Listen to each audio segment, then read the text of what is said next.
Good evening, everyone, and welcome to the second Cabinet meeting of the month. Right, firstly, apologies for absence. We have apologies from Councillor Clive Alfie. Thank you. Next item, declaration of interest by councillors. Do we have any? No. The next item is to confirm the minutes of the meeting that we had last week on the 9th of January. They haven't been finalised yet, so they will follow. We'll pick them up at our next Cabinet meeting next month. Next item, to receive notification of petitions in accordance with the Council's petition scheme. None received. Questions by councillors? None received. And matters referred by the Overview and Scrutiny or Joint Audit and Standards Committees. There were none. Thank you. Moving on, the forthcoming decisions list is the next item. Has everyone had a chance to look at this? Any comments, anyone? It hasn't changed materially since last week. Okay, we'll just note that. Thank you. That brings me on to the next item, which is BCA 1930, the draft general fund budget for 2020 to 2021. I'm pleased to introduce report BCA 1930 for the 2030 for the 2020 to 2021 general fund budget and 4-year outlook. The report contains details of the draft revenue and capital budgets and the Council's strategic financial aim. It will enable us today to consider key aspects of the draft 2020 to 2021 budget and make any recommendations to feed into the final budget report next month. It will also enable us to consider the medium-term position and ensure it is sustainable.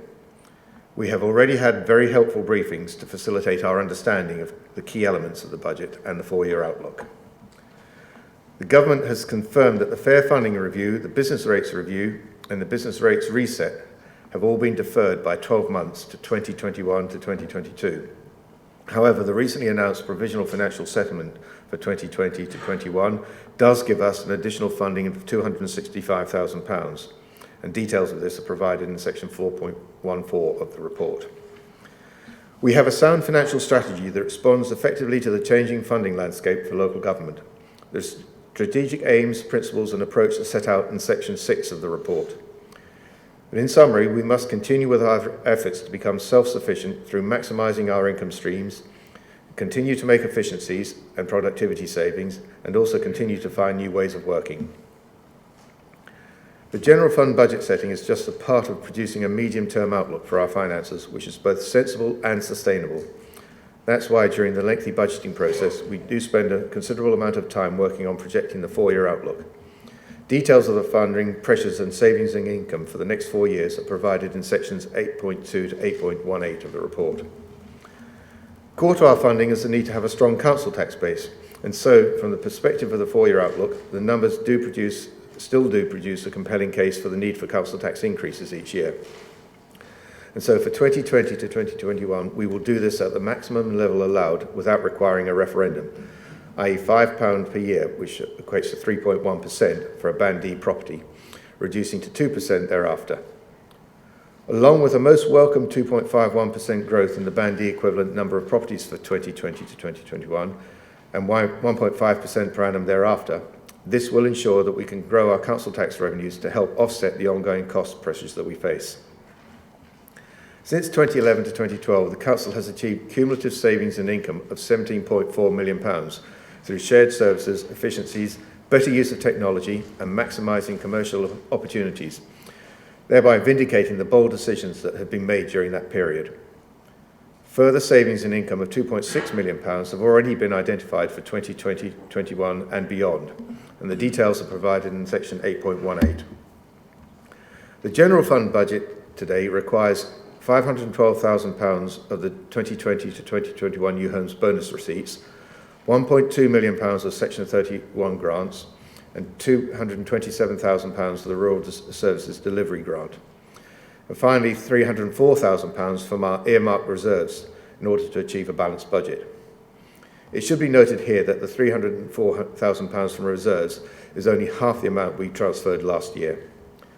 And the good news is that only 49% of the anticipated New Homes bonus will be required, which will enable us to transfer the rest to the Transformation Fund. Details of New Homes Bonus funding are provided in sections 8.6 to 8.10 of the report. The overall budget gap for this period is described in sections 8.19 to 8.22 and amounts to a cumulative £1.32 million, and significant income or savings or both will be needed to address this. The good news, however, is that we are predicting a budget surplus of £542,000 for 2020 to 2021, and this being the unused New Homes Bonus that will go to the Transformation Fund. The reserve levels are detailed in paragraph 7.5, table 3. Whilst we had to use a large amount for the 2019 to 2020 budget, thanks to the New Homes Bonus contribution, the level at the end of March 2021 is expected to improve, with a Transformation Fund a much healthier £848,000. Even within this improvement, the level of reserves, excluding SIL, drops by 10% over the 2 years from March 2019 to March 2021, and so this does require close attention in the future. The capital programme is set out in Appendix B, and the planned spend for 2020 to 2021 is £12.1 million.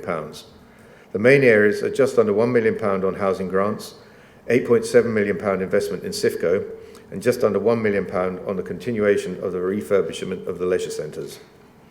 The three major differences from this time last year are that we're not expecting to complete the further SIFCO income until 2021 to 2022 now.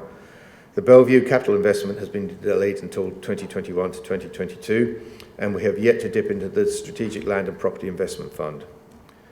The capital and investment strategy will have further details of the Council's borrowing capacity and the impacts of the capital programme, and this will be presented to Cabinet in February along with the final budget report following review by the Joint Audit and Standards Committee. Finally, we will be making changes to the empty property discount. The background to this is explained in sections 11.1 to 11.7. We will keep the level of discount for unoccupied and unfurnished properties at 25%, but reduce the period from 3 months to 28 days, after which full council tax is payable. The uninhabitable discount will remain unchanged at 25% for 12 months. If this had been in place in 2018, we would have raised a further £53,000 in council tax. So that concludes my report, introduction of the budget. And so I'd like to propose the recommendations that you'll find in paragraphs 3.1 to 3.3 of your report. And may I have a seconder, please? Councillor Malvisi. Do I have any questions from anyone or any comments that anyone would like to make?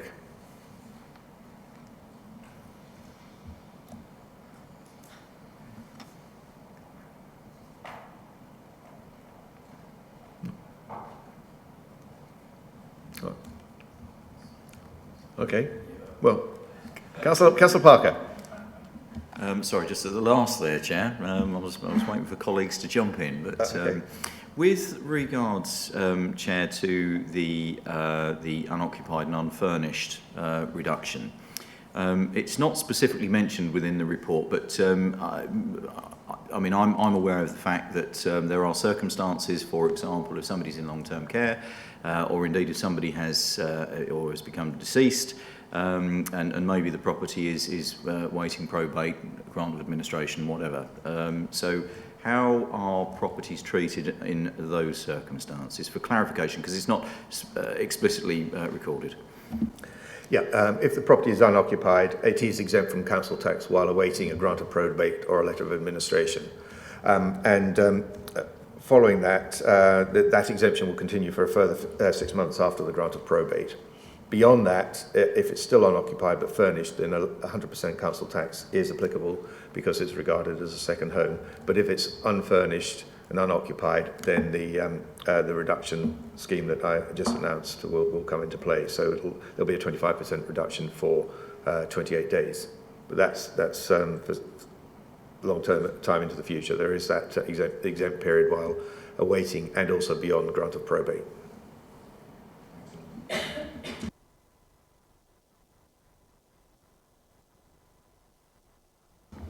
Any other questions from anyone? From other members? Okay then. Right. Well, we've had this recommended and seconded. Would before I take it to a vote, are there any comments that anyone wants to make? This is the last opportunity. Councillor Osborne. Thank you, Mr. Chairman. Yeah, I think, as you said in your introduction, all members have been very well briefed over the last few months, so we are aware of the budget and the contents of it. I'd just like to thank the officers for coming up with a budget that is a balanced budget without us having to reduce any services to our residents. So well done to the staff, and it's a good budget. Councillor Busby. Thank you, Chair. Yes, it is. It's good to have some positive news rather than always be looking to save a few quid here and there. The only concern I have, I guess, is for the future, longer-term future. I do think we're entering a phase where the way we've done things in the past won't be relevant for the future in many ways.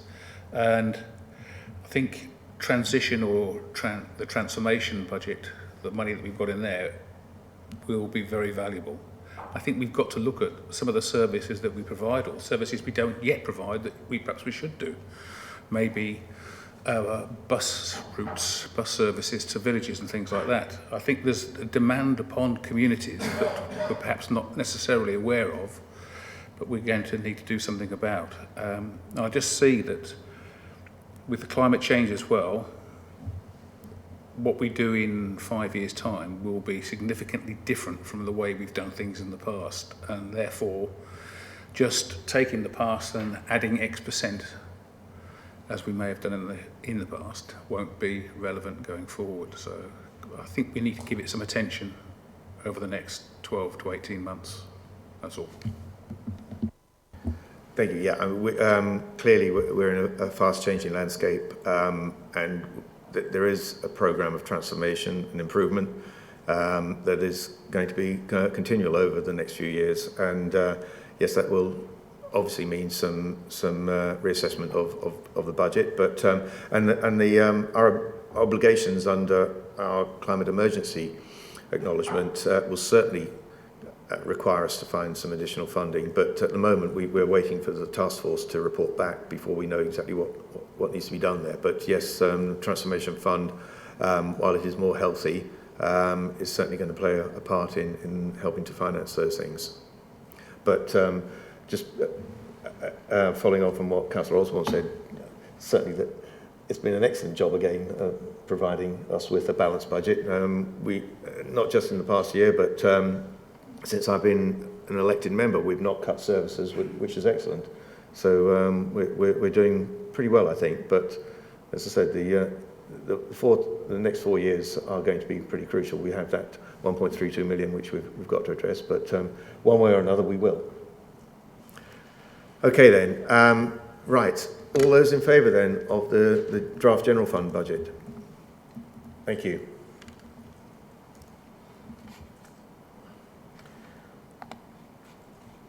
Right, moving on then is paper BCA 1931, the draft HRA budget for 2020 to 2021.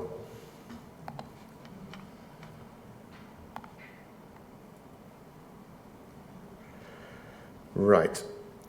So I'm pleased to introduce report BCA 1931 for the 2020 to 2021 HRA budget and 4-year outlook. It covers both the HRA revenue account and the capital programme. It will enable us today to consider key aspects of the draft 2020 to 2021 budget and make any recommendations to feed into the final budget report next month. We have a sound 30-year business plan which has resulted in favourable positions for both revenue and capital for 2020 to 2021. We have been helped by the ending of the annual 1% rent reduction imposed by the Welfare Reform and Work Act of 2016. The Act does now allow rents to be increased by CPI, which is currently 1.7%, plus 1% for 5 years from 2020 to 2021. The remaining 25 years of the business plan are based on an annual rent increase of CPI only.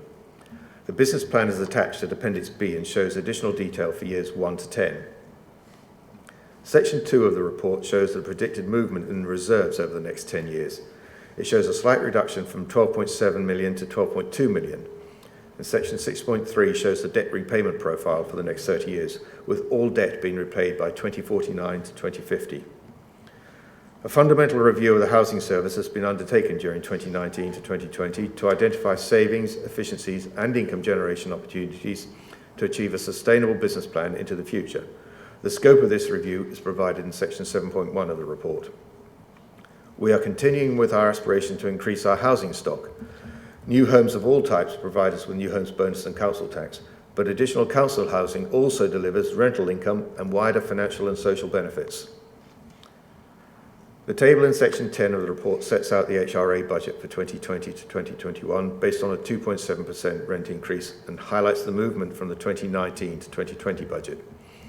A surplus position is forecast of £298,000, which is a significant improvement on the 2019-2020 position, which was a deficit of £193,000.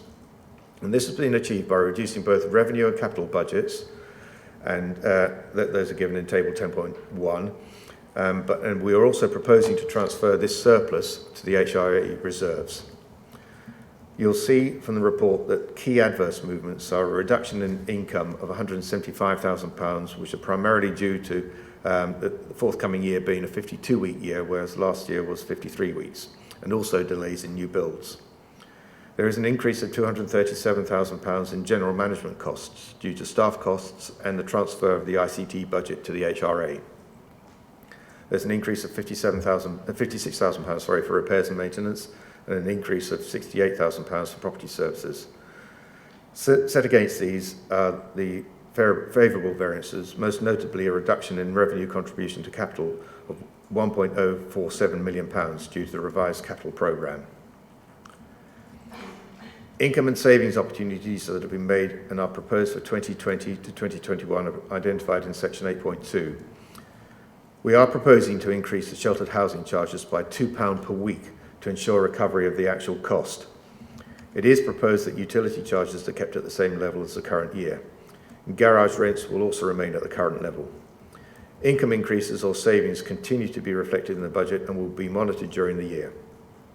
Next year we'll see a focus on all contracts, those more than £50,000, to review the terms of each of these and to identify savings opportunities, as well as a decision on the long-term future of building services via a joint venture with Flagship Housing. A review of the HRA business plan will also be undertaken. Finally, I would like to note that right-to-buy sales were lower than those projected in the business plan. In 2018 to 19, Babergh sold only 15 properties against an original projection of 27 sales. For the capital programme, section 5.4 of the report summarises the capital expenditure and financing for the next 4 years, up to 2023 to 2024. Section 6.4 gives a graphical view of the expenditure. Paragraphs 11.1 to 11.3 and Appendix A provide more detail. Working with ICENI to identify development sites, we are aiming to build 229 affordable homes and 15 for shared ownership. We are anticipating a cumulative budget of just under £51.2 million for the capital programme, which includes £26.9 million for the new builds and acquisitions, to be financed from a number of sources as shown in section 5.4 and the appendix. And that includes £11.7 million of borrowing. No strategic priority reserves will be used to finance this programme. So that concludes my HRA draft budget report, and I'd like to propose the recommendations provided in paragraphs 3.1 to 3.8. And may I have a second, please? Councillor Osborne, thank you. Any questions, anyone?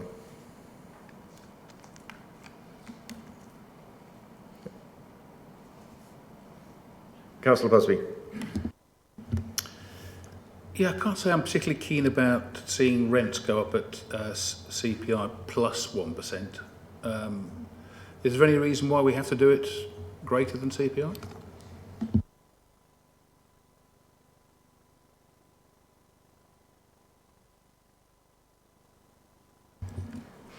So it is what the government is allowing us to do and are recommending. When we did the original 30-year business plan, that's what we were allowed to do, and that was what built in over the 30-year period. Obviously, the HRI has taken a bit of a hit over the last 4 years because we've had to do the 1% reductions. So really wanting to take the opportunity to reinstate some of that. But perhaps an important point to note is that even with the increase, people will still be paying less for their rent than they were 4 years ago. So it doesn't, replace the 4 years worth of 1% reductions that we've had. So although it's an increase proposed for next year, they'll still be well below the levels. And I have seen, I think it was yesterday, I saw something published that the government are applying inflation to the local housing allowance, which is what benefits are based on. So our tenants who receive benefits will get that inflationary uplift in their housing benefit as well. Thank you, Catherine. Councillor Osborne. Thank you, Mr. Chairman. On the same subject, those that are on a low income will obviously be able to apply for increasing their benefits to cover that increase in the rent. On a positive note, just to reassure you, it does enable the council to ensure that we can provide a really good standard of homes and to build and acquire more homes as well. So it's a positive message, and as I say, it's those that are on a low income can claim benefits. So. Thank you. Any questions from other members? So if nobody has any further comment on this, Councillor Osborne?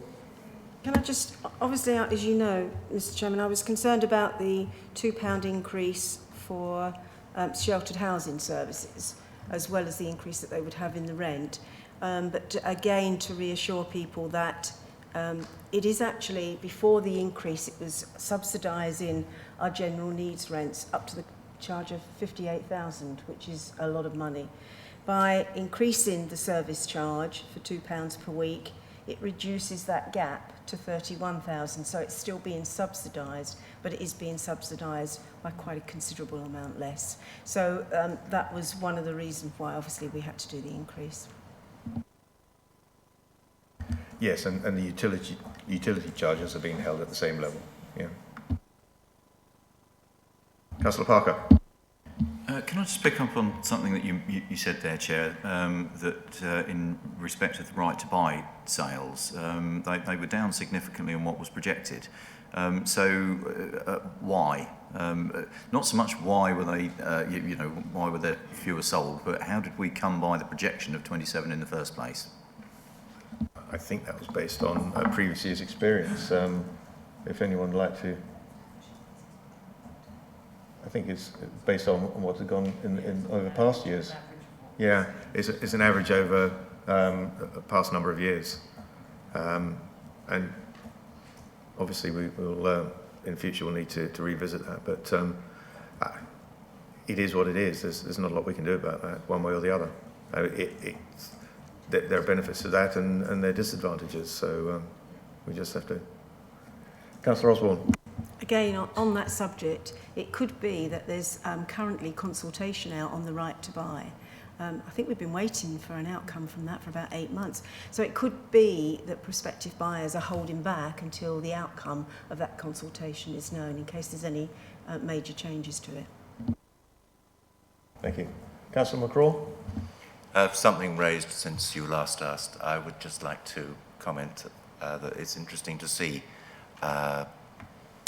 the building of council houses reverses a trend that we haven't actually seen in local government in England and Wales for the last 30 years.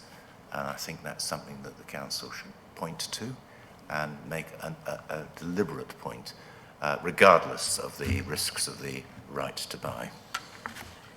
Just something I think that should be trumpeted loudly. Yes, thank you. Yes, in common with all stockholding authorities, we're trying to increase our numbers now. It's something that we do need as part of our balanced housing stock and to meet our numbers that we've got to deliver over the next few years. Thank you. Okay, well, if there... Councillor Busby. On that subject, Chair, on Appendix B, which shows the next 15, 20 years, 10 years of income and costs, are the rental income figures reflecting the potential building of new council houses, or are they just the existing council houses projected forward? Catherine, it's all factored in, isn't it? Yeah, yes, all factored in. Sorry, how many a year was it? Was it 100 a year or something? I say it will be in accordance with the capital programme, so the ones that we're planning to build over the next couple of years, the figures that Councillor Ward said, then that's what we'll build into the business plan. Beyond the next couple of years, I'm not sure, do we still assume even more coming on? Years. Yeah, so over the 30-year period, we are planning for adding to the stock, because we've obviously not got the debt cap anymore on the HRA, so we can afford to do more than we used to be able to.